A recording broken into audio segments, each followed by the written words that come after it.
Welcome to This Explainer. Today, we're stripping away the politics, the marketing, and all the cultural myths to look directly at the objective science. We are going to dissect exactly how a single plant molecule interacts with the deepest mechanics of the mammalian brain. Because when you think about it, it's honestly a fascinating biological mystery, right? Why does this specific flower have such a massive, sprawling effect on our memory, our perception of time, and our mood? How does a plant that humans have argued about for literally thousands of years actually work inside your head? Well, let's dive right into it. To find the answer and separate the actual facts from the fear-mongering, our explainer today is broken down into 4 parts. 1, the brain's private system. 2, why geography is destiny. 3, evidence versus medical hype. And 4, changing potency and real risks. All right, let's kick things off with part 1, the brain's private system. We're going straight to the microscopic level. So, back in the 1990s, researchers made this absolutely staggering discovery. They found that the human brain had actually built its own private cannabinoid system long before humans ever even encountered the plant. It's called the endocannabinoid system, and it's a complex biological network already running inside you right now. Your brain uses its own homegrown molecules, like one called anandamide, which is actually named after the Sanskrit word for bliss, as a natural volume knob for your neurons. And what's totally wild is that it works backwards. While most brain signals flow forward, endocannabinoids are synthesized on demand. They drift backwards across the synapse, and they basically tell the transmitting neuron to turn down its volume and stop sending so many signals. It's your brain's ultimate internal balancing system.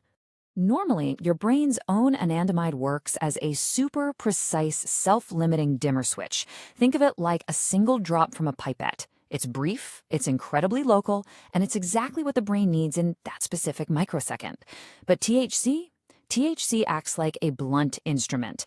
It's like a tidal wave. It mimics your natural molecules, sure, but it indiscriminately floods your CB1 receptors everywhere at once, and it stays there for hours. It completely hijacks that delicate feedback loop. But here is a really critical distinction.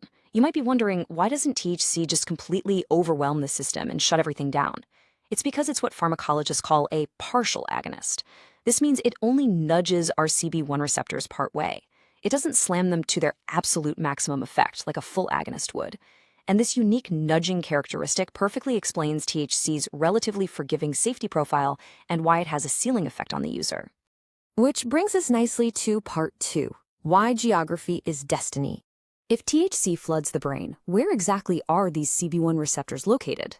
Well, what's fascinating is how neatly the physical map of these receptors matches the actual user experience. They cluster heavily in very specific neighborhoods of the brain. For instance, they're packed into the hippocampus, which suppresses signaling in memory encoding circuits.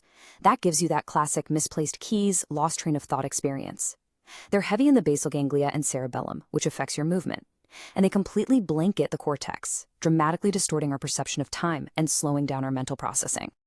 But among all those hotspots, there is one absolutely crucial region where the density of these receptors is practically zero. And that region is the brainstem. Because there is almost zero population of CB1 receptors in your brainstem, which, by the way, is the control center for your breathing and your heartbeat, cannabis doesn't cause lethal respiratory failure. This is the exact opposite of opioid receptors, which are heavily packed into the brainstem, which is what makes drugs like heroin or fentanyl so lethal. Now, it's important to be clear here. Low lethality is absolutely not the same thing as harmless. Acute intoxication can still send people to the ER for extreme panic, severe vomiting, or cardiovascular events. But the fundamental neuroscientific blueprint prevents your breathing from just shutting down. And while we're talking about receptors, we really must draw a hard line between THC and CBD. THC is the intoxicating molecule. It's the one that binds tightly to those CB1 receptors. CBD, on the other hand, has a very low affinity for CB1. It just won't get you high. In fact, the most regulatorily validated cannabis medicine out there, an FDA-approved epilepsy drug called Epidiolex, used for rare syndromes, is purified CBD. It's essentially completely THC-free. Let's move on to part 3, evidence versus medical hype. Stepping back from the micromechanics of the brain, what does the science actually say about the whole body? The objective data cuts right through a lot of the marketing. According to a massive 2017 benchmark review by the National Academies that screened over 10,000 abstracts, conclusive or substantial evidence primarily supports treating just 3 things: chronic pain in adults, chemotherapy-induced nausea, and multiple sclerosis spasticity. And there's an important nuance here. These successful treatments most often come via oral cannabinoid preparations, not necessarily from smoking flower. Virtually everything else quickly drops into the category of limited or insufficient evidence. Meanwhile, you've probably heard of the entourage effect. It's this heavily marketed claim that whole plant cannabis, with all of its terpenes and secondary compounds working together, works magically better than isolated molecules. While it intuitively sounds plausible, the objective reality is that human data supporting this is surprisingly thin. It remains deeply contested by actual researchers, with most of the support coming from preclinical models or straight from commercial sources. Which brings us to our final section, Part 4, Changing Potency and Real Risks. While the medical ledger is fairly narrow, the risk profile of cannabis has expanded significantly. Why? Because the plant has fundamentally changed in the modern era. First off, how you take the drug literally rewrites its pharmacology. When you swallow cannabis, it passes through the liver first. Your liver acts like this powerful chemical factory, converting a large fraction of the THC into a new metabolite called 11-hydroxy-THC. This new molecule is often way more potent and much longer lasting. This perfectly explains the classic delayed onset edible catastrophe. You take a gummy, wait 45 minutes, feel nothing, decide to take another, and then boom, the liver finishes its process and you are completely overwhelmed. The second massive change is just raw potency. The 4% THC flower that was typical in the mid-1990s, it's practically gone.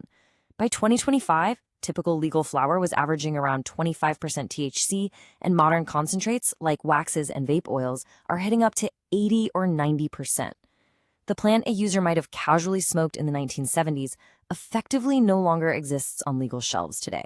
And look, this unprecedented potency brings real, documented risks. Tolerance is deeply mechanistic. Your brain actually downregulates those CB1 receptors to defend itself against the flood. This leads to cannabis use disorder, which affects about 1 in 10 users. We're also seeing rising ER visits for cannabinoid hyperemesis syndrome, which is a really tough condition causing severe cyclic vomiting.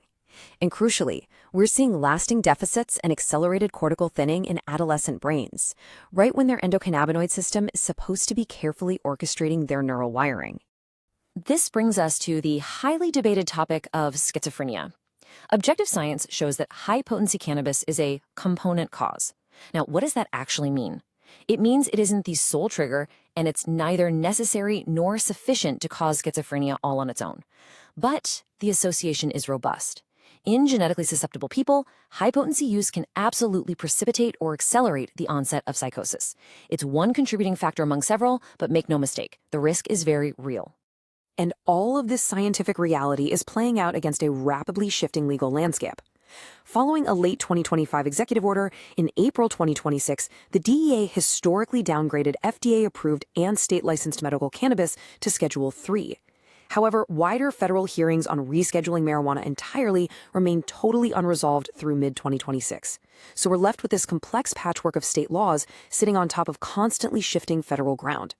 Ultimately, what the neuroscience tells us is that this remarkable pharmacological probe is neither a miracle cure-all nor a lethal poison.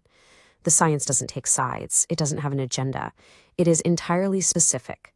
The effects, the benefits, and the dangers are all inextricably linked to specific doses, specific ages, routes of administration, and our own biological vulnerabilities. So, I'll leave you with this thought. Knowing exactly how this single molecule hijacks your brain's delicate internal dimmer switch, and knowing that the drug on the shelf today is vastly more potent than it was 30 years ago, how does this objective biological reality change the way you view today's modern cannabis landscape? Thanks so much for joining me on this explainer. Keep questioning, keep learning, and I'll catch you next time.